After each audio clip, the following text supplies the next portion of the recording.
eu estou incumbido de falar da beleza e pureza da intimidade conjugal, né? E esse é um tema relevante e que tem a ver com um livro que vocês estão estudando, Cântico dos Cânticos.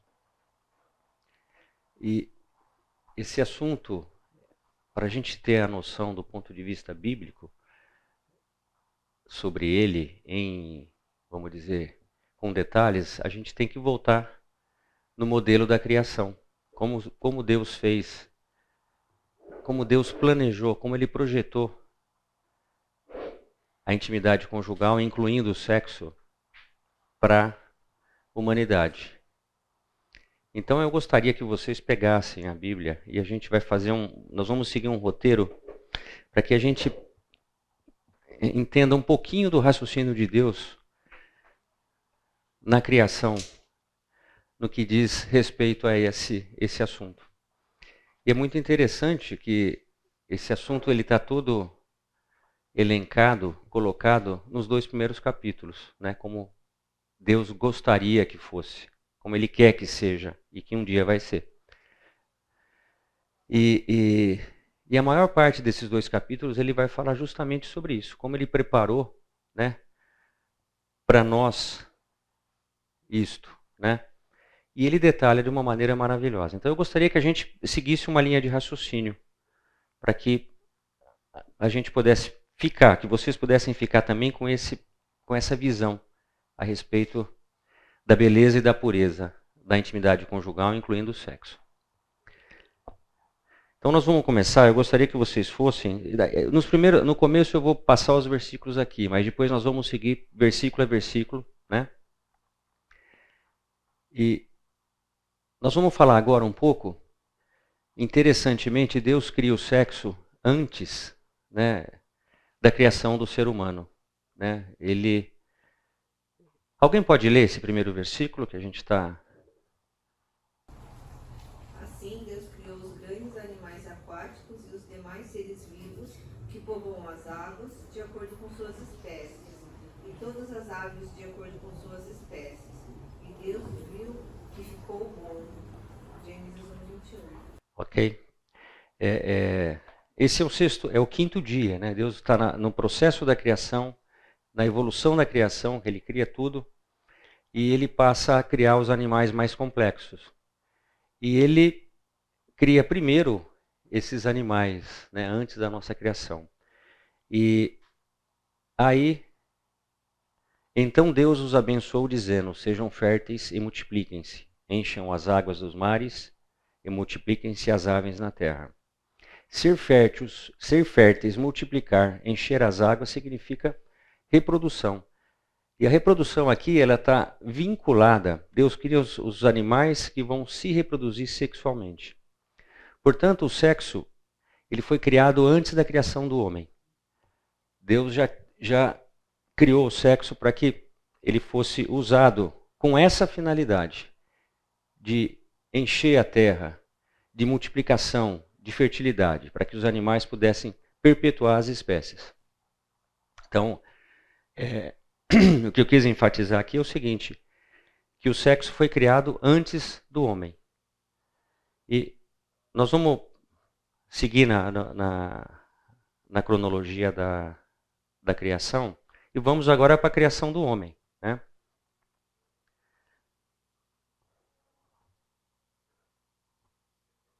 Não, eu vou tocar sem anotação mesmo. Tá. Vai daqui, ó.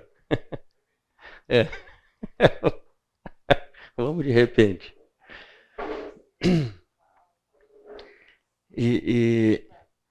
Então, na continuação da criação, eu quero que vocês entendam o seguinte: Deus cria os animais, Ele escolhe para que esses animais mais complexos, mais evoluídos, seja feito a reprodução de maneira sexuada, para que eles cumpram a finalidade de encher a terra, de se multiplicar, de preservar a espécie. E na criação do homem, Deus começa falando da criação no versículo 1:26a.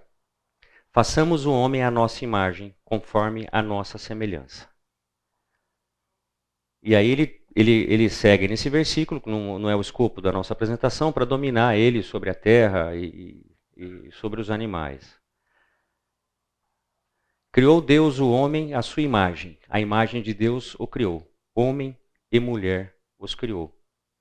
Então eu quero mostrar aqui para vocês o seguinte, que Deus, na sequência da criação, ele cria o homem aqui, mas ele cria o homem com algumas características diferentes daqueles animais, daquelas espécies, né? E ele dá ênfase na cronologia, na sequência da criação, nessas características, nessas qualidades do ser humano. Ser a imagem, né, de Deus, a semelhança de Deus. E isso vai fazer diferença, toda a diferença na nossa vida sexual.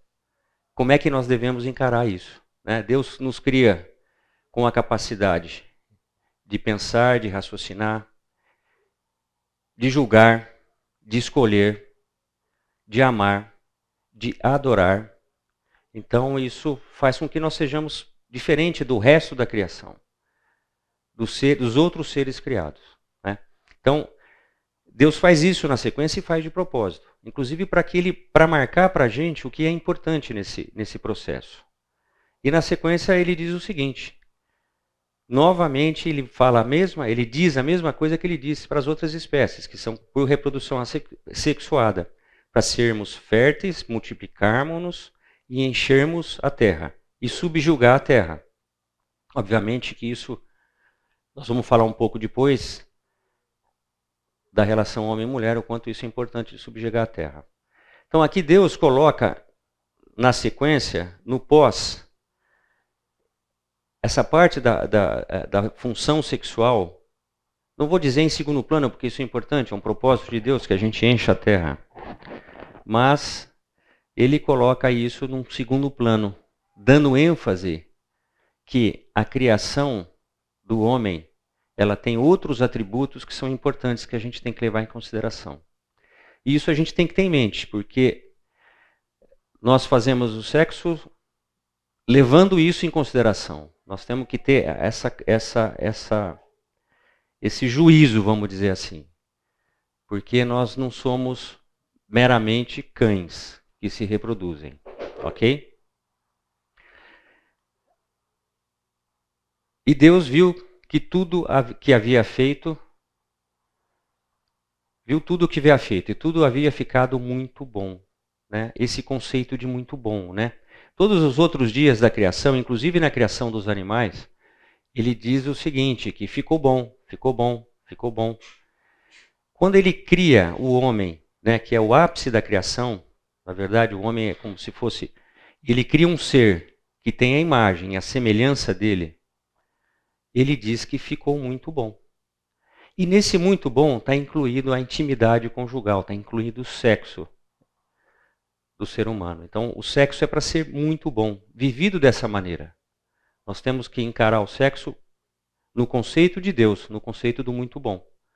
Mas o conceito do muito bom está ligado ao que Deus quer, o propósito de Deus para o sexo na nossa vida. E ficou muito claro aqui na criação o seguinte: nós fomos criados à imagem e semelhança de Deus, em todos os aspectos. Não, longe de querer ser Deus, de ser semelhante a Deus no que Deus é, dentro dos seus atributos. Não. Mas Ele nos deu capacidades que nos fazem ser semelhantes. Nós temos algo mais do que a demais parte da criação. Incluindo até quando Ele cria os céus e a terra, que são coisas materiais. É matéria, é química, é física. Nós temos algo que é diferente, que é imaterial, por sermos a imagem e semelhança de Deus, que é Espírito. Então, nós temos algo imaterial, e esse imaterial tem que estar ligado à nossa sexualidade, à nossa intimidade. Nós temos que prezar isso na nossa vida, nós não podemos esquecer disso. Nós temos que entender o que Deus fez e o que Ele quer para a gente na nossa vida. Então, nós vamos continuar na sequência. Eu gostaria que vocês prestassem atenção, e agora a gente vai começar a fazer um bate-bola, vocês vão ler e a gente vai...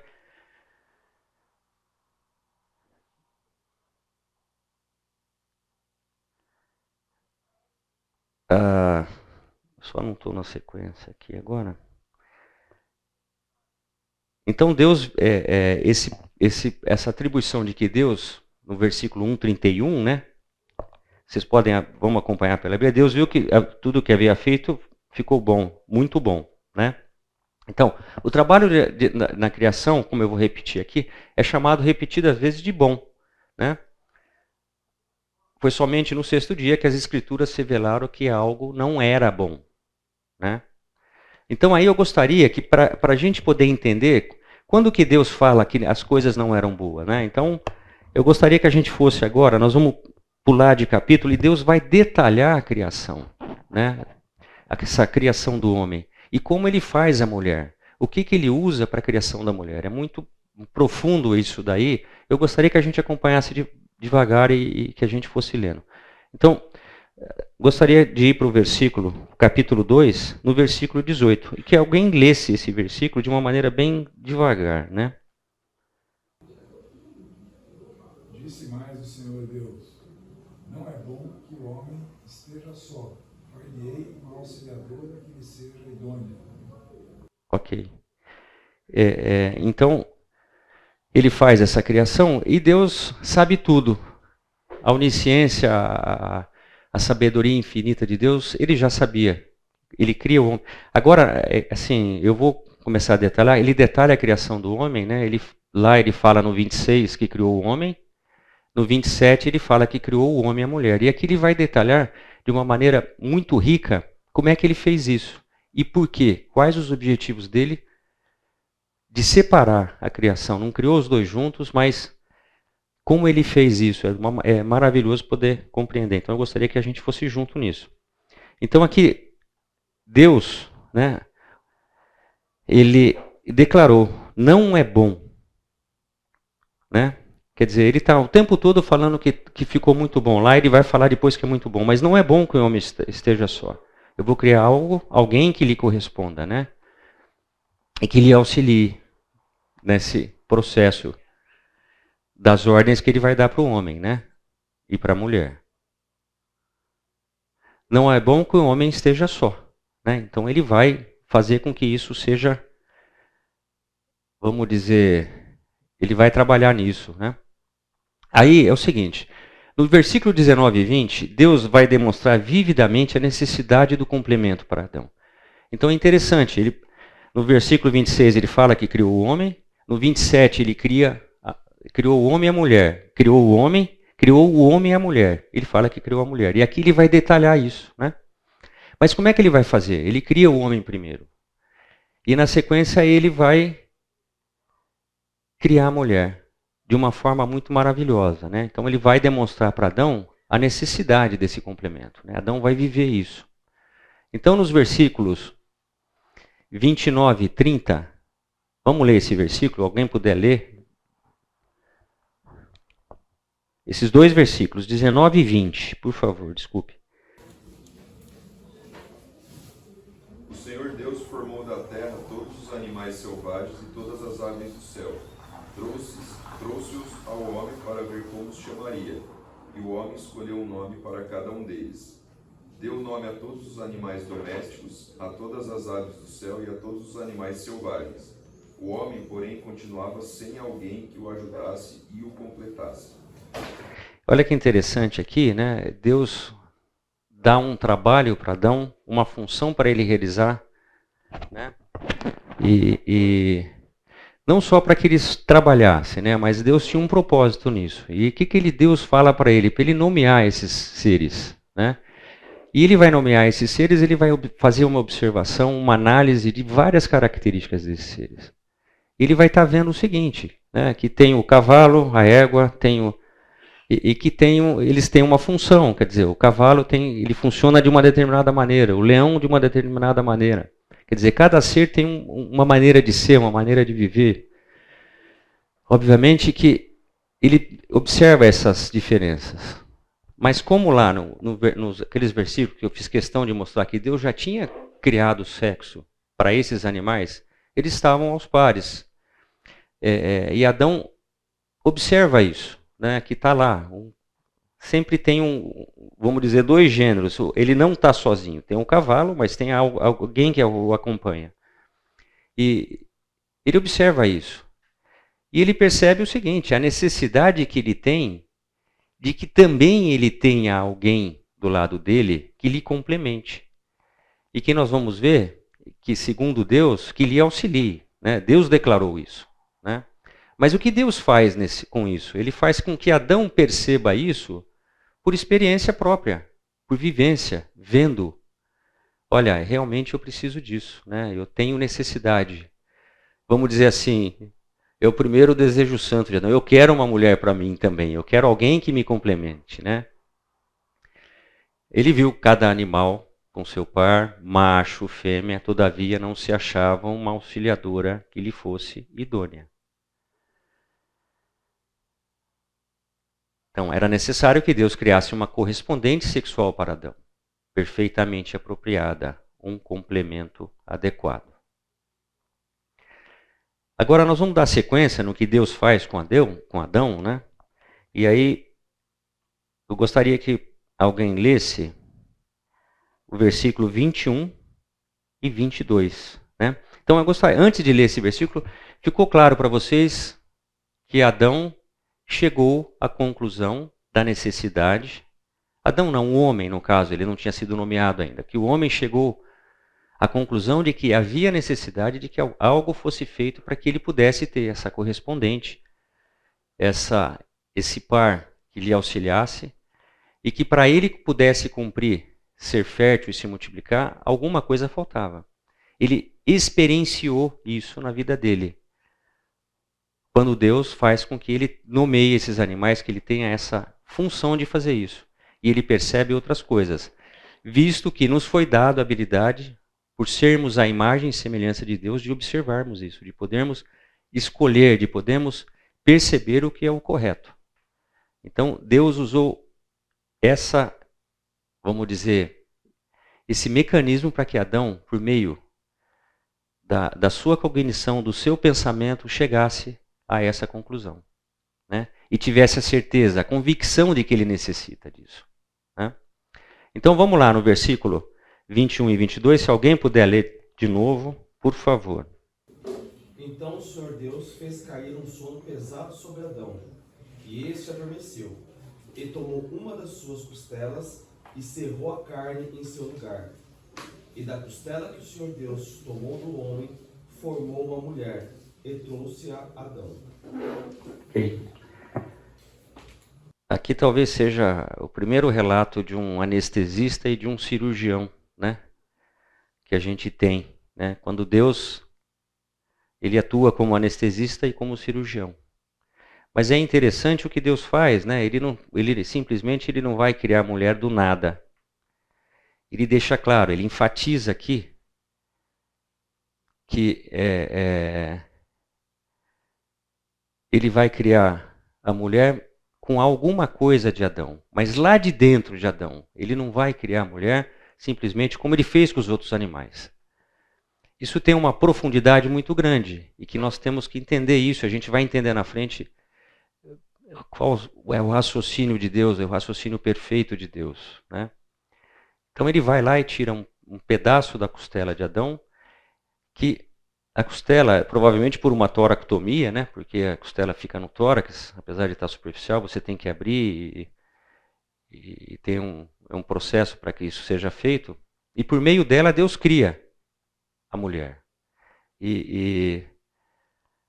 Então, a mulher é um produto do homem, né? Obviamente que se é um produto do homem, de um pedaço do homem, ela tem a mesma essência que o homem. E aí Deus faz o seguinte, o que está em pauta? Qual a conclusão que Adão chega? Que Deus disse que para não ser muito bom faltava que Adão tivesse uma correspondente e que lhe auxiliasse. Essa correspondente é a masculinidade de Adão, não só do macho e de fêmea, mas nós vamos ver depois que homem e mulher se complementam em todas as áreas, não é só na relação sexual, não é só eles se complementam e Deus quis assim, né? Deus quis assim e o homem chegou a essa conclusão. Finalidade implícita, distinção de gêneros criados à imagem e semelhança de Deus. Homem e mulher os criou. Deus fez assim, né, dentro do plano dele para nós, homens. Somos diferenciados, sim. Temos características que fazem com que a gente tenha uma intersecção do ponto de vista biológico com os animais. Mas nós temos uma diferença grande dos animais. E isso a gente tem que levar sempre em consideração. E aí, nós voltamos ao versículo 31. O muito bom agora ele faz sentido, né? Da maneira que Deus fez, né? E que do processo que foi realizado, até para que o homem chegasse a essa conclusão, e da maneira com que ele faz a mulher, ele faz com que a gente, não só o homem, mas também nós tenhamos essa certeza. As coisas não foram feitas assim por acaso, né? Eu não sei se vocês estão entendendo o raciocínio, quem está desde o começo aqui, né? Que a intimidade conjugal, o sexo, ele tem uma profundidade muito grande. E isso está demonstrado aqui, né? Vamos na sequência agora para o versículo 23.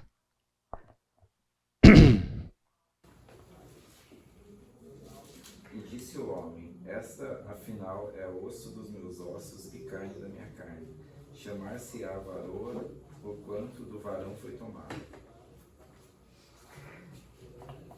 Nesse processo que Deus está fazendo com o homem, né, ele faz com que o homem chegue a várias conclusões, que o homem tenha um entendimento, né, a compreensão do projeto dele, né, e que o homem conheça o que ele quer, né. E aí a conclusão do homem é o seguinte: essa sim é osso dos meus ossos, a carne da minha carne. Ela será chamada mulher, porque do homem foi tirada. Aqui é o reconhecimento tácito do homem que a mulher tem a mesma essência. É igual a ele no sentido, como na divindade, Deus, Filho, Pai, Filho, Espírito são um só. Mas são pessoas distintas. E o homem, ele tem a mesma essência que a mulher, ele é igual à mulher. Porém, com características diferentes, né? Mas em essência, eles são iguais. Nós somos iguais. Eu, Fabiana, vocês. Não existe diferença nesse aspecto. E Deus faz isso. Faz com que o homem reconheça essa situação vivendo na própria carne, literalmente, né? Ele vive na própria carne para que ele tenha essa convicção. Então, talvez aqui esse reconhecimento de Adão seja assim, o primeiro reconhecimento, vamos dizer assim, um voto até. Ela é carne da minha carne, é osso do meu osso, né? Então é com essa que eu quero ficar, né? Ele chegou à conclusão de que ele não entendia que ele precisava de alguma coisa, né? E aí Deus faz essa mulher e ele olha para ela e fala: é essa aqui, é essa mesmo, essa aqui é o que falta para mim, né? É o que eu necessito, né? E talvez aí seja o primeiro momento que a gente vê alguma coisa sobre o próprio casamento, né? Quer dizer, eu preciso dessa, eu quero ficar é com ela que eu vou seguir, porque eu quero ser com ela alguma coisa, eu preciso dela para poder seguir, né? É como se o casamento é o embrião do casamento aí, né? Que Deus coloca de uma maneira direta, clara, para que o homem compreenda. E até como um voto de fidelidade também entre homem e mulher. É ela que eu vou seguir, com ela que eu vou fazer tudo, né? Então, dons diferenciados que se complementam. Ele vê a mulher, como ele já viu na criação, macho, fêmea, o diferencial entre macho e fêmea na criação que Deus faz, porque Deus cria o sexo antes, né? E o macho e a fêmea, as distinções entre um e outro, e ele percebe isso. E ele se alegra, esse versículo mostra, ele é enfático na afirmação que o homem faz, né? Disse então o homem: esta sim é o osso dos meus ossos, a carne da minha carne. Ele está sendo enfático, né? Ele tem essa certeza, essa convicção. Pô, encontrei alguém que me complementa, alguém que vai caminhar comigo, que vai ajudar eu fazer o que Deus quer que seja feito. Dominar a terra, os animais e assim por diante, né? São outras ordens que não estão no escopo do que nós estamos falando, mas que não dá para o homem fazer sozinho, Então está aqui, a finalidade de cumprir os propósitos de Deus e mandamento de Deus juntos, né? Então, nós temos que entender que as nossas esposas nos ajudam bastante, e vice-versa. Essa semana mesmo eu estava conversando para que eu queria saber o ponto de vista dela em relação a uma situação que eu estou vivendo. Até porque eu tenho um pensamento pragmático, um pensamento objetivo, e ele faz com que eu não veja outras coisas que ela vê. Por quê? Porque ela pensa diferente, ela me complementa. Então ela está me complementando nisso. Para que eu pudesse tomar uma decisão, fazer uma escolha, ela me ajudou. Quer dizer, mas por quê? Porque eu sei que Deus fez assim, que eu preciso dela, da opinião dela. Então eu fui buscar ela, né? Então, quer dizer, ela tem uns dons que eu não tenho, como eu tenho outros dons que ela não tem. Então a gente é uma ajuda mútua, né? Nós temos que entender que nós vamos funcionar como um só, né? Como Deus quer, né? Então, e o homem percebe isso, né? Claramente, né? Porque Deus fez com que ele chegasse a essa conclusão, né? E nós estamos falando do 2º capítulo de Gênesis, né? Quando o homem raciocinava com liberdade, sem nenhuma, vamos dizer, ingerência do pecado, né? Então é uma conclusão limpa, pura, né? Ele sabe o que ele está falando aqui. Ele não está não está tendo nenhum risco de estar cometendo algum pecado. E aí a gente vai continuar. E esse agora é um versículo que todo mundo conhece, que todo curso de casais, que todo curso você vai falar sobre casamento, você acaba falando desse versículo. Mas não é à toa. É porque ele é muito importante. Mas ele vem nesse contexto todo. O versículo, Gênesis 2:24, ele vai ser falado depois que Deus fez tudo o que ele fez. Quando ele dá essa ordem, esse mandamento para o homem e para a mulher, ele fez com que eles tivessem essa certeza, né? Nessa sequência que eu tentei discorrer para vocês, né? Da criação. Então, no processo que Deus fez, porque Deus não está criando uma simples criatura. Ele criou uma criatura à sua imagem e semelhança, que pensa, que raciocina, que escolhe, que tem opinião, que julga, né, que faz escolhas e que age em cima dessas escolhas. Então, ele usou desses atributos, dessas qualificações que ele nos deu para que a gente chegasse a essa conclusão, né, que a gente tivesse essa convicção. E aí sim, ele fala, esse versículo tão importante, né, sobre o casamento, né? O 23, vamos dizer, é um embrião que faz com que o homem chegue à conclusão, né, dessa união. E aqui, no 2:24, que eu fiz questão de escrever, é um versículo muito conhecido. Se alguém não conhecer, tem que ter isso decorado, né? Já que todos nós que estamos casados, de certa forma, se estamos consciente ou inconscientemente, é uma obediência a esse mandamento de Deus, né? Por essa razão. Por que razão, né? Olha, pela razão do seguinte, você vai ser uma só carne. Mas por quê? Por essa razão do seguinte, você vai ser uma só carne porque você tem a mesma essência, por tudo que nós falamos aqui. Vocês podem ser uma só carne, né? E o mais interessante aqui, vamos ler o versículo inteiro para não ficar. Por essa razão, o homem deixará pai e mãe e se unirá à sua mulher. E eles se tornarão uma só carne. Eles vão ser um só. Uma unidade, vão funcionar como um só, vão pensar, raciocinar, e o sexo está aí nesse meio. Olha que maravilha, uma só carne. O sexo tem a ver com aspectos aí que a gente vai trabalhar um pouco, biológicos, e que tem a ver com ser uma só carne, né? Quando existe uma penetração, nós somos uma só carne. Vamos pensar o seguinte, né?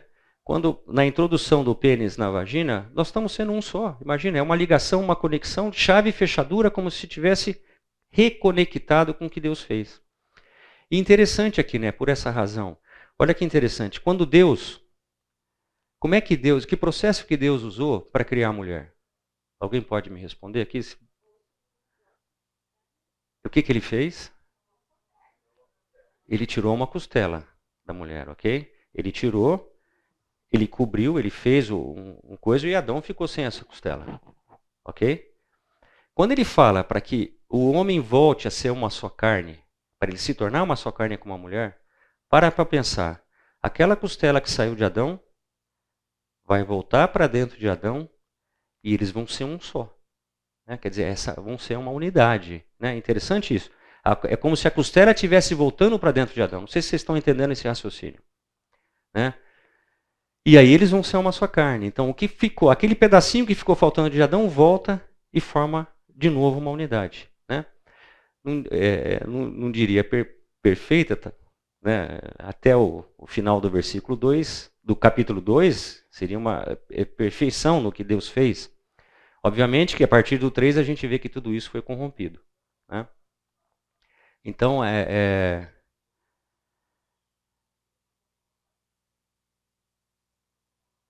eles foram criados para ser uma só carne, mesmo sendo gêneros definidos e distintos. Né? Eu acho que isso aqui, hoje se discute tanto isso, né? Essa ideologia de que menino, menina, e a criação é clara, não tem dúvida, nós não temos como questionar nada disso. Né? Nós, como cristãos, quer dizer, seguidores da palavra de Deus, né?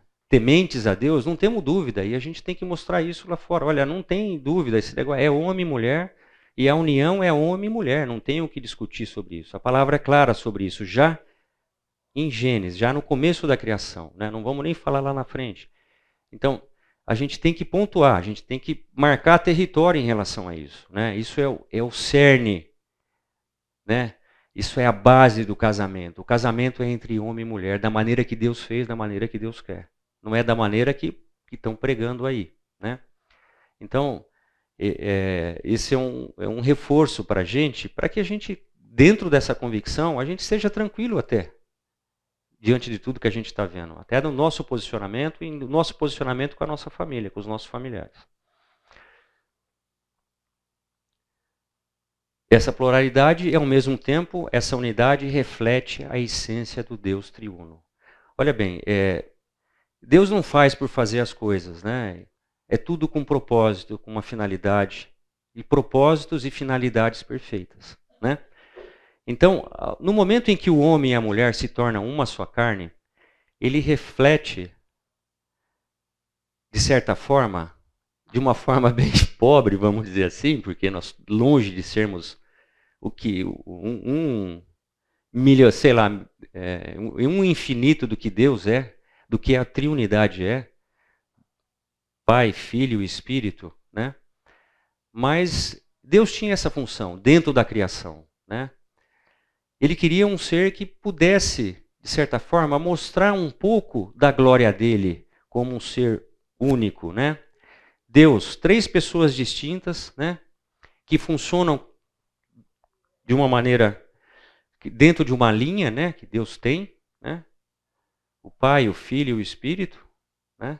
Com objetivos deles, dentro de uma hierarquia, né? E que são um só, ao mesmo tempo são um só. E é o que o casamento é. Né? É o que é a minha união, é o que é o ser uma só carne. Eu sou uma só carne com a minha esposa e é isso que eu tenho que refletir. Né? Essa união, né? Essa união forte, né? Que demonstra isso. No Novo Testamento também, em Efésios, a gente vê que Paulo fala um pouco sobre essa união, sobre essa unidade. Né? Quando ele cita a igreja, né? E Cristo. Cristo como cabeça da igreja. Né? E a igreja o corpo. Funcionando como uma unidade. Né? E ele vai mais longe, ele traça uma analogia, um paralelo em relação aos nossos casamentos. Né? Quando ele fala o seguinte, que o homem é o cabeça e a mulher seria representada pelo corpo. Né? Dentro da união, dessa união de ser uma só carne, dentro do casamento. Né? Em 1 Coríntios, no capítulo 11, ele fala também, né, que Cristo é a cabeça do homem, o homem é o cabeça da mulher e Deus é o cabeça de Cristo. Então existe uma relação, né, ele coloca um pouco a gente dentro desse processo de divindade para espelhar, né, quem ele é. Né? A união de homem e mulher é muito mais profunda do que uma simples relação sexual. Por isso, né, a gente vê aí que nós estamos permeados, né, de atributos por sermos criados à imagem e semelhança de Deus. Né? Então a relação sexual ela não é simplesmente uma um ato mecânico, um ato biológico, né? Então a gente tem que ter essa convicção, né? A relação sexual é muito mais do que isso para nós homens, né? Para nós seres humanos, ou se vocês quiserem ser um pouco mais, para nós homo sapiens, né? Nós não somos iguais aos animais lá que foram criados lá. E eu queria aqui enfatizar, né, o Senhor Jesus, né, que é o nosso Redentor, o responsável para que a gente tenha essa aliança, pudéssemos ser filhos de Deus, né, estarmos dentro dessa aliança. Ele reafirma tudo isso, né? Ele reafirma categoricamente, né, numa situação, numa resposta aos fariseus, né, que estavam indagando, tentando pegar ele em contradição, numa situação de pecado, né, em relação ao casamento, quando os fariseus indagam ele sobre o divórcio, né, e antes dele responder aos fariseus sobre o divórcio, por que era daquele jeito lá no passado, por que foi daquele jeito, por que podia se divorciar e não era uma coisa... Ele reafirma, né, o que Deus fez lá no princípio, né? Então, só para terminar esse versículo aqui, posso? Jesus, então, quando ele é indagado sobre isso, sobre o divórcio, por fariseus, ele respondeu. Jesus responde: vocês não leram que no princípio? Então, o que ele faz aqui? Ele estava falando para aquela plateia, mas ele está falando para nós aqui também, né? Ele não está simplesmente... ele falou lá, mas a palavra é maravilhosa porque ela é eterna. E isso serve para a gente nesse momento, né? Então, no princípio, né, quer dizer, na criação, no projeto de Deus, no plano de Deus para o casamento para nós, o Criador os fez homem e mulher e disse: por essa razão, o homem deixará pai e mãe e se unirá à sua mulher, e os dois se tornarão uma só carne. Portanto, o que Deus uniu, que ninguém separe. E por aqui a gente ficou. Fica e depois a gente volta.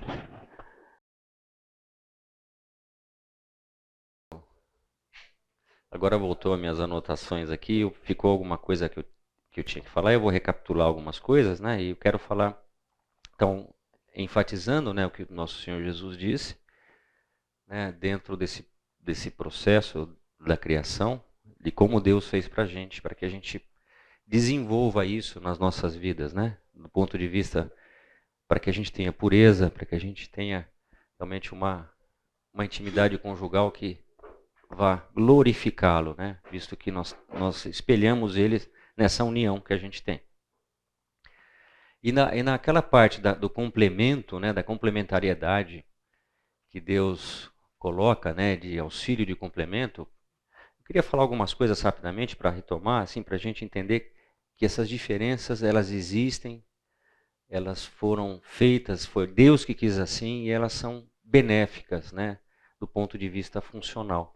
Né? Eu quero dizer assim, nós temos uma marca biológica, genética em relação a ser homem e a ser mulher. Então, a mulher ela tem 2 cromossomos X e nós só temos um. E esse cromossomo X, nosso é substituído por um cromossomo Y. E isso faz toda a diferença, né, na nossa maneira de ser do ponto de vista biológico, né? Isso vai fazer com que, na própria embriogênese, né, o homem ele produza alguns hormônios que vai fazer com que a diferenciação do masculino e do feminino seja da maneira que a gente vê. Então, a criança, ela nasce pronta, ela nasce menino, ela nasce menina e não menine, né? Então, é assim que Deus fez, né? Ele é claro, ele é objetivo no que ele fez. Não resta dúvidas, não tem dúvida. A dúvida que existe é por conta do pecado, da corrupção do ser humano, da depravação do ser humano, do coração do ser humano. Então isso é claro. Então essas diferenciações elas são sob todos os aspectos, né?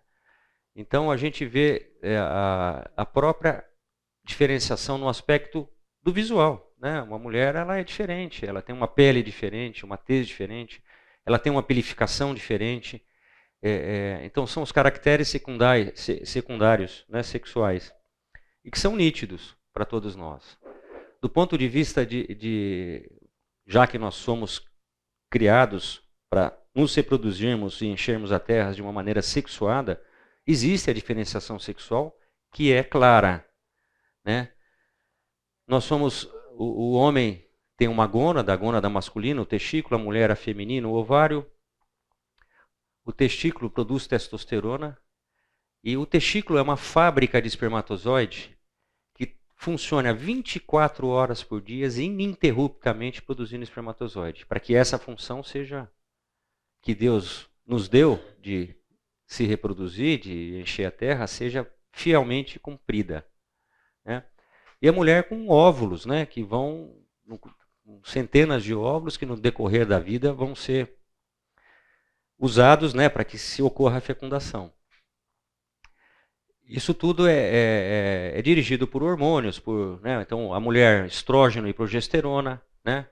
Mas é interessante que a essência do ser humano olha como que a coisa é maravilhosa. Quando na fecundação, óvulo, espermatozoide, embrião. O embrião, ele é um coto, vamos dizer, ele é um ser em formação e que é igual tanto para homem quanto para mulher. E essa diferenciação ela vai ocorrer a partir da 7ª, 8ª semana, quando os hormônios são produzidos, por conta desse marcador que existe dentro da célula de cada um, em todas as células do cromossomo XX ou XY. Olha que interessante. Então, vamos dizer, a matriz é igual, tanto para homem quanto para mulher. Portanto, somos a mesma essência, somos iguais, mas existe diferenciação. A diferenciação vai existir porque é importante que exista essa diferenciação do ponto de vista funcional para a vida, né? Para que seja cumprido tudo que está nesses 2 primeiros capítulos de Gênesis. Não só na multiplicação, mas na função, né, de espelhar a Deus, né, com a nossa vida conjugal, com a nossa vida de casamento, dentro do casamento, e também para dominar a terra da maneira que Deus quer. Dominar todos os seres, as vegetações. É uma parceria, homem e mulher, caminhando juntos, né, do jeito que Deus quer. E aí tem outras diferenças também. Vamos pegar o cérebro feminino, ele é diferente. Se você for avaliar o cérebro feminino, ele funciona diferente do masculino, né?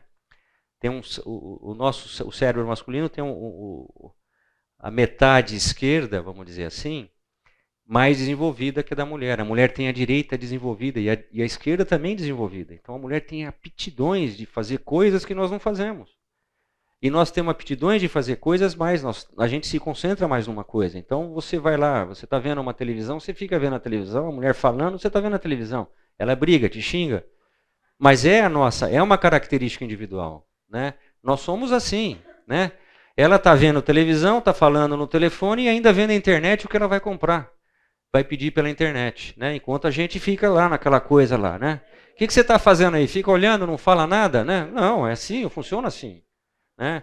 Isso é assim, isso é assim, foi feito assim, né? Então, tudo que a gente está ouvindo hoje que diz respeito, né, a querer perverter essa ordem, é diabólico, gente. Isso não tem, essa ideologia que está aí e que a gente não pode deixar ela infiltrar a nossa fé, a nossa convicção, ela é diabólica. Obviamente que orquestrada por homens. Então, o que Deus fez é maravilhoso, né? Essas diferenças são maravilhosas. O que fala lá? Não é bom que o homem esteja só. Por quê? Porque ele precisa de alguém que lhe complemente, que lhe auxilie. Para complementar, tem que ser diferente, né? E os princípios da natureza funcionam assim. Os opostos se atraem, né? Então, a eletricidade é baseada em quê? Em mais e menos. Polo positivo e polo negativo. Os polos positivos devem, segundo a lei, as leis da física, eles se repelem, né? E a gente sabe que a lei da física foi criada por Deus. A física é, vamos dizer, a exteriorização do que Deus tem como leis do ponto de vista de universo, de matéria. Então é isso aí. Então o cérebro funciona diferente, né? Do ponto de vista emocional, também, né? Nós somos diferentes, né? Nós somos seres imateriais, criados à imagem e semelhança de Deus. Somos a mesma, viemos do mesmo buraco, mas nós somos diferentes. E Deus quis assim, com essa finalidade, que é uma nobre finalidade. Nós vamos continuar agora, então, posto, né, isso que era para eu ter falado antes, como não estava na anotação, eu quero elencar aí algumas razões bíblicas, né, em relação ao sexo, né? Então, o sexo não foi criado só para mim ter prazer, porque eu sou gostoso, eu quero fazer sexo para ter prazer, como mais uma forma de prazer na nossa vida. Ele é prazeroso, ele é uma forma de prazer sim. E Deus fez dessa maneira, mas é um prazer com responsabilidade dentro de um contexto. O sexo não pode estar simplesmente jogado como uma forma de prazer isolada dos propósitos de Deus para a vida do casal, né? Então, nós já vimos no que Deus fez, do que nós já falamos, nós vamos repetir, eu acho que são coisas, e colocar outras coisas que devem ser enfatizadas, e a gente tem que ter essa consciência, né? Sempre que a gente se refere a isso, né? Então, o sexo, o casamento, dentro do casamento, o casamento em si reflete aspectos da imagem de Deus no ser humano, né?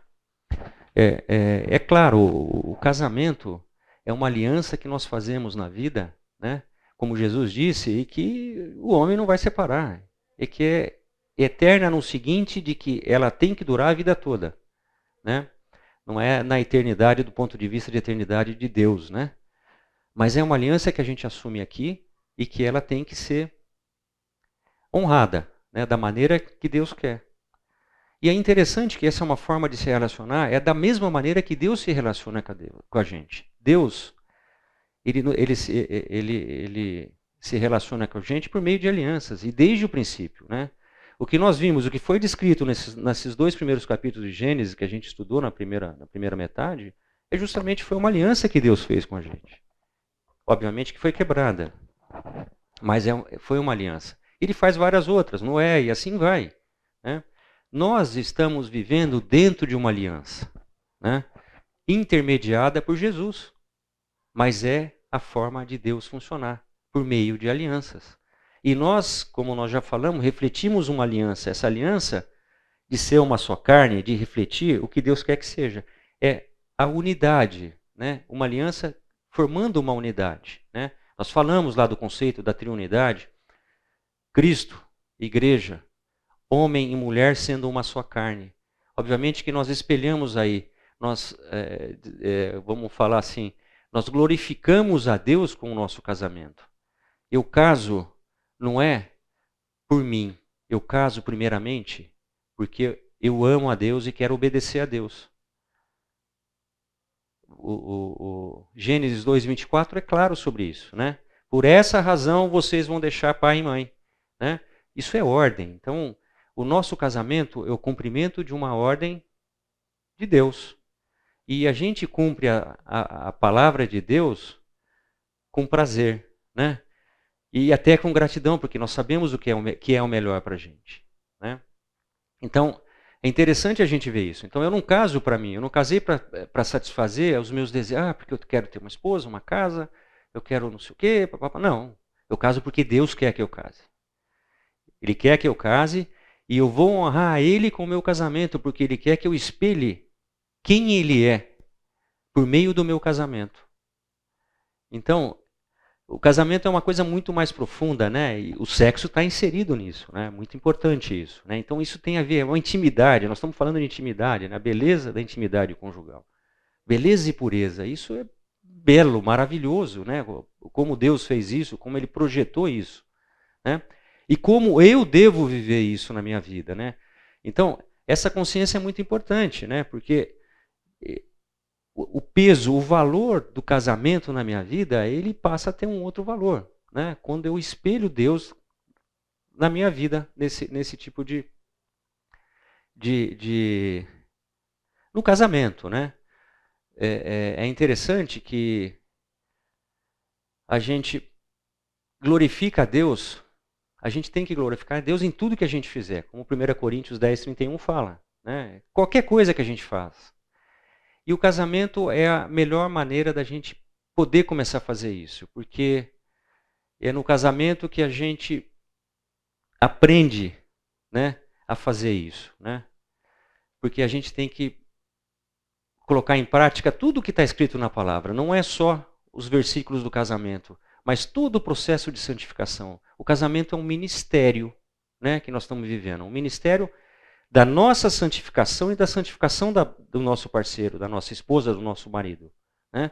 Então, Deus é maravilhoso, é perfeito, Ele fez assim. Quer dizer, Ele sabe que com o casamento nós vamos crescer, amadurecer espiritualmente. É a nossa maior oportunidade, né? E sempre que a gente quer glorificar a Deus, a gente faz para glorificar Ele, a gente vai estar nesse processo, vai estar se aperfeiçoando cada vez mais, né? Pois dele, para Ele e com Ele são todas as coisas. A Ele seja toda a glória, né? Então, o nosso casamento tem que ser encarado assim, é dele, foi dele, ele criou, ele quer assim, né? E por ele é que vai sustentar o meu casamento, a minha vida com a minha esposa, né? A minha vida em família, né? E isso é para ele, para a glória dele, para todo sempre, né? Então, a gente reflete esses aspectos da imagem de Deus na nossa vida, né? E isso glorifica ele. A segunda razão aí é promover a intimidade, né, total entre duas pessoas, né? Então, nós temos que entender o seguinte: nós não somos deuses, nós não vamos viver só a parte espiritual no casamento. Nós temos que, dentro do casamento, viver a coisa do amor, né? Não é só o amor eros, né? É o amor ágape, o filéu também dentro com a nossa esposa. Isso tem que ter. Nós desenvolvemos. Olha que maravilha. Nós temos a oportunidade de exercitar esses 3 tipos de amores dentro do nosso casamento, né? O casamento é a grande oportunidade de santificação que a gente tem, né? E por isso que nos relacionamentos horizontais na vida, ele é prioridade de relacionamento, né? O primeiro próximo que eu tenho que amar é minha esposa, não é? Então, a gente já começa a cumprir as outras ordens que estão na Bíblia justamente no casamento. Foi o que Deus criou para a gente, né? Então, a intimidade total entre duas pessoas aí vai envolver não só essa coisa espiritual, essa atividade espiritual relacionada ao que Deus quer para a gente, à vontade de Deus, mas vai envolver também a nossa parte humana, né? Aquela parte biológica, aquela parte que é ditada por mecanismos hormonais, fisiológicos, e que a gente vive em cima disso daí, né? E aí a gente tem que entender o seguinte: a intimidade total ela é para ser desenvolvida dentro desse contexto de ser uma só carne, portanto, dentro do casamento, né? Então, a exclusividade é algo importante, né? É a minha esposa e mais ninguém, né? Eu não posso, se eu tiver um pensamento, vamos dizer, um desejo que seja cobiçoso, um desejo pecaminoso em relação a uma outra mulher, estou dando um exemplo meu como homem, pode ocorrer com as mulheres, eu tenho que ter em mente, não que eu vou estar traindo ela, mas primeiramente que eu estou traindo a Deus. O meu casamento é sagrado, ele é santo, né? Ele é uma criação de Deus, então eu tenho que preservar isso. Então, a exclusividade é algo fundamental, né?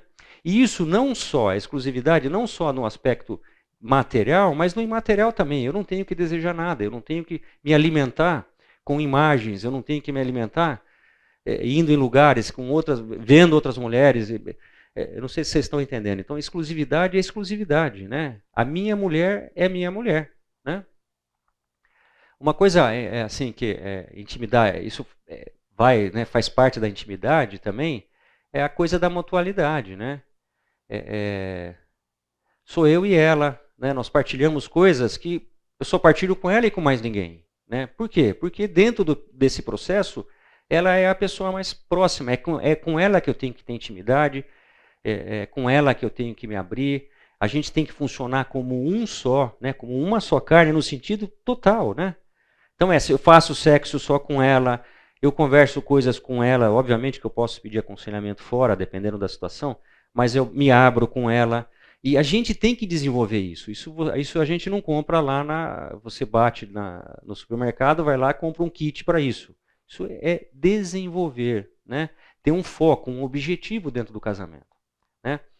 Aquela coisa da intimidade também, da intimidade física é muito importante, né? O outrocentrismo, por exemplo, quer dizer, a gente tem sempre que se preocupar primeiro com o bem-estar do nosso parceiro.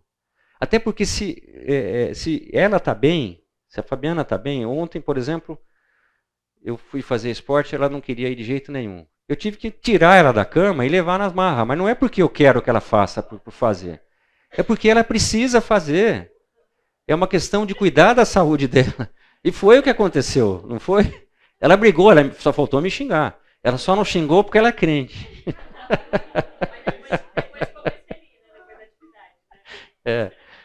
Não, depois liberou a endorfina e estava no céu, né? Mas entendeu? A gente faz, é uma coisa que a gente faz pensando nela. Na cama é a mesma coisa. Então, eu faço que é uma coisa, ela tem um jeito dela de ter prazer, eu tenho o meu, nós somos diferentes nisso, o homem é diferente da mulher. Então, muitas vezes, nós não vamos chegar a assim, uma situação, mas eu procuro fazer com que ela tenha, pelo menos na maior parte das vezes, às vezes não dá, que ela tenha prazer também. Nós homens, eu acho que é mais imediato, é uma coisa mais, vamos dizer, por sermos diferentes, é uma coisa mais orgânica, mais pragmática, mais direta. E a mulher, ela depende de outros fatores por ser diferente da gente. E muitas vezes a gente não está afim disso.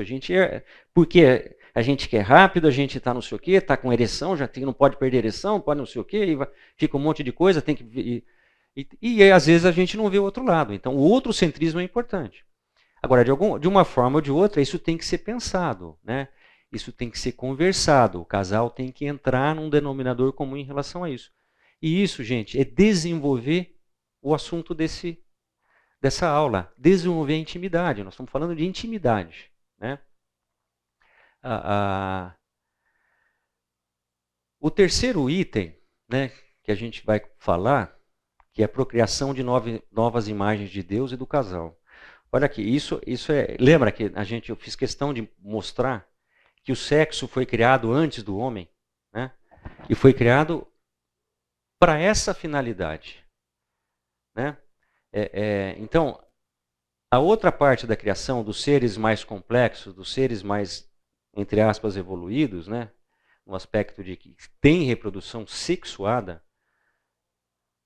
eles se enquadram nessa procriação de novas imagens, não de Deus, né?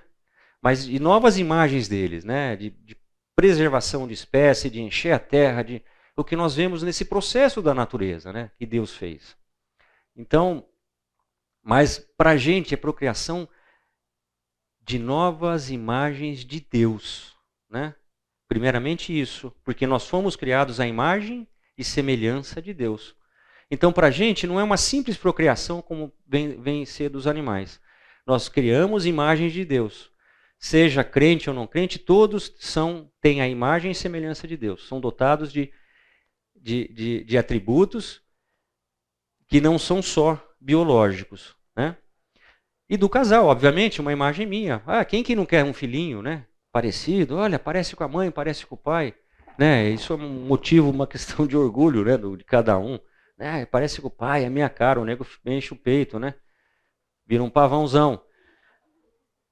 Por isso, né, do casal. Quer dizer, isso daí alegra o nosso coração, no aspecto de que o filho parece, quer dizer, dentro de um limite, isso não é pecado, né? Não tem problema, né? Mas tem que ter em mente, o sexo, para a gente, apesar do ponto de vista de encher a terra, de se multiplicar, né, de ir até os confins da terra, né, até para que o evangelho lá no futuro pudesse ser pregado, né, então encher até os confins da terra, né, para que o processo de redenção se cumpra, tem que estar cheia a terra, né? Então, em Gênesis 2, isso foi pensado já, né? Então, nós somos diferentes, né? Então, nós não somos, né, nós seres humanos, não somos um casal de cachorro, né? A relação sexual do cachorro, ela é baseada, ela é dirigida por instintos, né? Para que se cumpra o que Deus quer lá no versículo 1, Gênesis 1, 21, 22. Né? Para a gente não. Né? Nós somos diferentes. Os Homo sapiens, vamos falar do ponto de vista biológico, os Homo sapiens são diferentes num aspecto, biologicamente são iguais, somos dotados dessa capacidade sexual, né? Com os mesmos instrumentos, pênis, espermatozoide, vagina, útero. O útero tem que estar pronto para a fêmea dos animais, ela entra no cio, né? Para que o útero esteja preparado, a mulher também. Só que é o seguinte, né? Nós somos iguais nesse aspecto aos animais, né? Agora, nós, o Homo sapiens, seres humanos, possuímos um aspecto que é imaterial, que é espiritual, que tem a ver com a criação, como nós vimos na primeira parte da aula, né? Somos a imagem e semelhança de Deus, né? Nós pensamos, nós raciocinamos, nós temos a capacidade de colocar o amor em primeiro plano, né? Então o sexo para nós, ele não pode estar desvinculado da expressão de amar a nossa parceira, o nosso parceiro. Ele tem um contexto, e é um contexto que é divino, né? Isso tem que estar envolvido. Lógico, tem que ter prazer, tem que ter tudo que a gente faz na cama, mas não pode, por incrível que pareça, Cristo tem que estar presente nessa hora. Por mais que a gente ache que não, mas tem que estar. Né? Você não vai botar Cristo na gaveta na hora do sexo. Você vai ser... Não, a gente tem que estar sempre com isso em mente. Fazemos para a glória de Deus. Né? Então, isso é importante porque a gente tem um aspecto diferenciado dos animais, né? Do ponto de vista espiritual. Biologicamente somos iguais, né? Então, esse aspecto imaterial, ele tem que atuar conjuntamente com a nossa excitação sexual, né? Faço sexo dentro de um contexto, de um casamento, para glorificar Deus, e a gente vai depois falar sobre alguns assuntos que são importantes e que eu vou falar depois sobre Vou seguir, porque senão não vai dar tempo de terminar. Para o prazer de satisfação de desejos profundos do ser humano, né? O sexo, ele é para ser prazeroso dentro do quê? Do casamento monogâmico, que é o contexto planejado, né, por Deus para satisfação. Né? E se é planejado por Deus, ele é perfeitamente... Ele não está dentro do contexto do muito bom, lembra? Eu quis frisar na primeira aula o muito bom, acho que por 3 vezes, justamente por isso. Nós temos que entender isso, é muito bom. Né? É muito bom, só que nós temos um vínculo. Antes de estar preocupado com a nossa autossatisfação, com o nosso ego, cumprir desse jeito ou daquele... Não, nós temos que estar preocupados, sim, dentro de um contexto que foi planejado por Deus. Né? Ele é para ser prazeroso e Deus quer que seja prazeroso o casamento dentro do casamento. E a gente tem que, inclusive, lutar para que seja. Nós temos que fazer com que o sexo seja prazeroso. Eu buscar o prazer da minha esposa como primícia e ela a mesma coisa. Né? Isso é outro centrismo. Né? Então a gente tem que ter essas questões em mente. Né? Então essas são razões bíblicas. Né? Então a intimidade conjugal, o sexo, ele pode e deve ser maravilhoso nesse contexto da criação, do que Deus quis, do plano de Deus para a gente. Tá? Então agora nós vamos chegar à conclusão. Eu vou trazer alguns aspectos, né, que eu acho que para a gente refletir. Se vocês quiserem fazer alguma pergunta, quiserem trocar ideia, é interessante. Tá? A gente vai começar a falar sobre alguns assuntos. Então, de novo, eu quero bater nessa tecla. Tá? Deus criou o sexo dentro do contexto do muito bom. Né?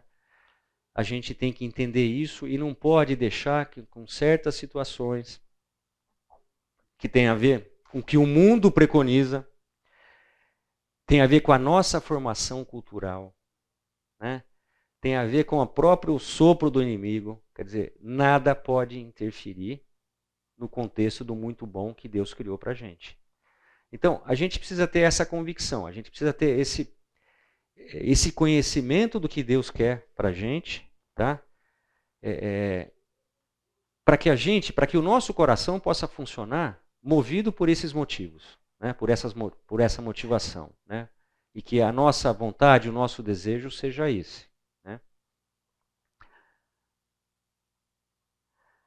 E aqui eu quero falar alguma coisa sobre o desejo santo. Eu acho que é importante a gente trabalhar um pouco sobre o desejo santo, porque a próxima aula que nós vamos falar justamente sobre a quebra desse paradigma do que é o desejo santo. Né? E eu fiz questão justamente de ficar nos 2 primeiros capítulos de Gênesis para enfatizar o desejo santo. Mas o desejo santo não está só relacionado à sexualidade. Né? O desejo, né, ele nasce do nosso coração. E ele está enraizado, ele sai do que vem, o que motiva o nosso coração. Né? O que habita o nosso coração, vamos dizer assim. O que motiva o nosso coração, a vontade, o que vai provocar a vontade do que o nosso coração quer que seja feito, a volição. Né? E o desejo vem disso. Então, os nossos valores, né? Aonde que eles estão? Aonde que você amarra a sua âncora? Né? Que lugar que você amarra a sua âncora? O que o desejo santo é? O desejo santo é todo desejo que nós temos, que nós temos a intenção de obedecer a Deus, de agradar a Deus, de fazer o que Deus quer na nossa vida, de glorificar a Deus. Esse é um desejo santo. Né? Então, nós estamos falando do casamento, da intimidade conjugal, do sexo, né? O desejo santo, mas o desejo santo ele tem que ser para todas as áreas da nossa vida, né? E como eu falei, o casamento é uma forma da gente treinar esse desejo, a ter desejo santo, né? Mas nós estamos falando, o nosso escopo é sexualidade, a intimidade conjugal, então o desejo santo tem que ser bem firmado, né? Então, para a gente firmar o desejo santo, nós precisamos ter uma intimidade, não estamos falando de intimidade, mas de intimidade com Deus. Né? Eu procuro ter desejos santos porque eu quero agradar a Deus. Mas agradar a Deus, por que eu quero agradar a Deus? Por tudo que Ele fez por mim. Por tudo que Ele fez na criação, da maneira, do plano perfeito que Ele tem para mim. Né? Da obra redentora, né, que Ele fez por mim. Por eu ter uma aliança com Ele, né, e refletir a aliança com Ele no meu casamento. Né? Então, isso motiva o nosso coração a obedecer a Deus. Né? E, consequentemente, o meu desejo vai ser o reflexo dessa motivação. Né? Então, o coração está né, tá ali o tempo todo, né, fazendo com que a gente tenha desejos. Né? E os desejos eles são governados por, vamos dizer, por essas motivações. Né? E nós vivemos debaixo da queda, então precisamos ter cuidado com os nossos ídolos. Né? Então, o desejo santo, eu quis falar sobre ele, sobre isso aí. Então, de uma maneira simples, é o seguinte, é todo desejo que visa agradar a Deus, a obedecer a Deus, a glorificar a Deus. Tá? Então, o desejo dado por Deus para nós em relação ao casamento, ele é santo desde que nós queiramos fazer isso. Tá? Senão ele pode ter uma outra conotação que a gente depois vai trabalhar sobre isso aí. Obviamente que ele procede de motivos puros e honrosos. Por quê? Né? O desejo santo, porque ele vem dentro de um contexto do muito bom de Deus. Né? Ele é puro, é honroso porque foi Deus que fez assim. E eu quero obedecer a Ele. Né? Então, vale a pena a gente procurar fazer o que Deus quer nessa área, né? Porque o resultado serão bênçãos, né? Dentro do nosso casamento. Mais uma vez eu volto a falar aqui, né? A expressão de amor, né? Batendo nessa tecla, não dá para não bater. A gente não separar, sempre ter a intimidade, né? Aí chegar no sexo é um caminho, né, dentro do casamento, dentro da A relação sexual simplesmente pode até acontecer em situação, né, assim, mas é um caminho, né? A gente tem que estar praticando esse amor na nossa vida conjugal, né? A gente tem que estar desenvolvendo essa intimidade. Claro, o sexo é intimidade, mas a intimidade de relacionamento, né? Quer dizer, o amor aqui é colocado e aí a gente vai ter a oportunidade no nosso casamento de desenvolver, vamos dizer, frutos do Espírito, né? Porque é uma oportunidade ímpar para isso, né? Então, eu vou ter que ter paciência com a minha esposa, eu vou ter que ter longo ânimo, eu vou ter que controlar a minha ira com ela, eu vou ter que, quer dizer, não posso mentir para minha esposa, como eu não posso mentir para Deus. Então, por quê? Por amor, né? Por amor. Primeiro por amor a Deus e primeiro por segundo maior mandamento, o segundo mandamento, que é amar o meu próximo. O meu próximo, o mais próximo é a minha esposa, né? Então, a gente desenvolve esse amor ágape, né? E aí é legal porque quando a gente está desenvolvendo o amor ágape, a gente vai também, quando a gente vai para o amor eros, que a gente vai com esse amor, vamos dizer, ele vai não tão marcado pela expressão da biologia, do carnal, mas de alguma coisa que a gente faz que não deixa de ser divino. Ah, mas sexo é divino? Sim, ele é divino, né? Então, você expressa esse amor que você vive com a sua esposa lá na hora da cama, na hora de fazer o sexo com ela, né? Ah, mas né, você parece um leão, né? Tudo bem, o meu tesão é para você, né? É porque eu vejo só você. Você é a minha esposa, você é a minha mulher, você nós não somos perfeitos, mas o foco da nossa, obviamente que a nossa principal adoração tem que ser Deus, mas o foco da adoração nessa área é o nosso cônjuge e vice-versa. É adorar a Deus você percebeu que é uma então o sexo é maravilhoso. Ele é muito bom dentro dessas, vamos dizer que nem o Bolsonaro fala, que é das quatro paredes, dentro das quatro paredes, das quatro linhas, né? Ele é maravilhoso, né? E é uma expressão de amor. E a gente tem que entender isso e viver isso, porque aí ele se torna maravilhoso, ele se torna uma coisa muito gratificante, né? A hora que você acaba, você fala, nossa, glorifiquei a Deus aqui na cama com a minha esposa, ou com o meu marido, e assim por diante, tá? Então, não percam isso de vista. Isso é possível, sim, né? A gente ter esse sentimento, né? E ele é para ser prazeroso, né? Então, se não fosse para ser prazeroso, Deus não nos daria o sexo, toda a formação neurológica, uma formação, vamos dizer, do ponto de vista orgânica, fisiológica, para que o sexo seja governado pelo prazer. Mas tem a finalidade. Prazer, primeiro, do ponto de vista de animal, é o seguinte, preservar a espécie. Para a gente também tem que preservar, criar pessoas à imagem e semelhança de Deus, mas, né, ele é prazeroso sob esse aspecto. Então, se ele é uma expressão de amor e eu estou querendo agradar a Deus, glorificar a Deus, ele vai ser prazeroso, né, também.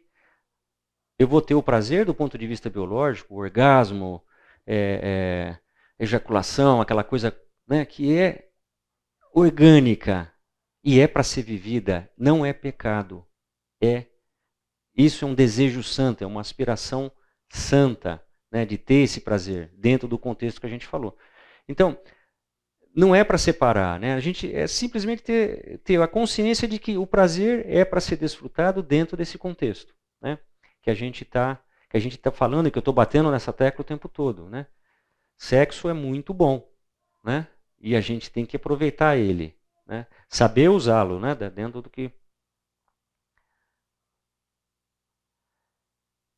Portanto, ele é legítimo, né? Não tem discussão sobre isso. Obviamente que ele é legítimo para nós que somos cristãos, ele é legítimo dentro das quatro linhas, né? Mais uma vez eu volto a bater, né? A gente está sendo bombardeado por alternativas sexuais, né? Então, é duro, né? Eu trabalho com sexualidade, eu sou urologista, trabalho na minha clínica é uma coisa assim, está ficando difícil de lidar com isso, porque assim, são os desvios, assim, óbvio que não são, graças a Deus que a maior parte são pessoas que não são cristãs, mas o desvio de função, o desvio, né, do que é a sexualidade, realmente está ficando algo difícil até da gente lidar lá dentro do ponto de vista de biológico, orgânico, mas são assim perversões, são coisas, conceitos errados, verdades que são criadas, gente, que é uma coisa que está... Então, isso é ilegítimo, isso não é o que Deus quer, né? Isso não tem base nenhuma, né? E as pessoas lá no fundo sabem que isso não é legítimo, tanto que estão procurando ajuda, né? Estão perdidas, né? Não tem um norte, não tem um... Né?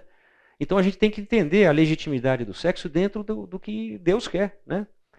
E obviamente que essas pessoas não conhecem a Deus, ou o Deus que nós conhecemos, né?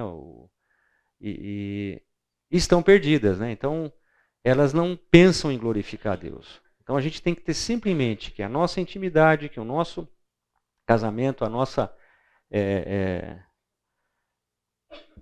nosso objetivo é justamente esse, né?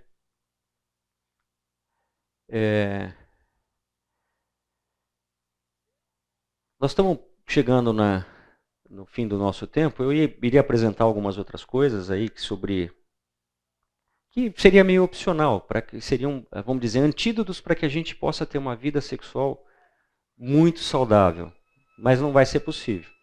Se alguém quiser fazer alguma pergunta ou algum questionamento... Eu queria só destacar, né? Inclusive é um grande privilégio que Deus nos dá. A perfeita sintonia e harmonia entre a mensagem dos cânticos, né? Que exalta a beleza da intimidade, a impureza, e todos esses conceitos e todas essas verdades, princípios que foram apresentados aqui. Amém. A importância da teologia bíblica está lá dentro do livro, né? E mesmo para a compreensão do livro, a maneira como Deus exalta a sexualidade e a intimidade do casal. E o casal tenta praticar dentro daquele contexto. Legal. Obrigado, pastor. Vamos encerrar então com uma oração? Senhor Deus, é em nome do Teu Filho, Jesus, o nosso Redentor, Salvador, Pai, que eu estou aqui te agradecendo por essa oportunidade de a gente estar podendo falar de um assunto tão importante na vida de todo cristão, Senhor Deus. E que a gente tenha a convicção, o aprendizado, a compreensão, Pai, de que essa é uma das maneiras mais imediatas e está ao nosso alcance de te glorificar na nossa vida, Senhor Deus. Que a gente possa levar essa convicção para a nossa vida, para a nossa casa, para a nossa cama e praticar da maneira que o Senhor quer, pois esse é um desejo santo, legítimo, criado pelo Senhor. É em nome de Jesus que eu oro. Amém.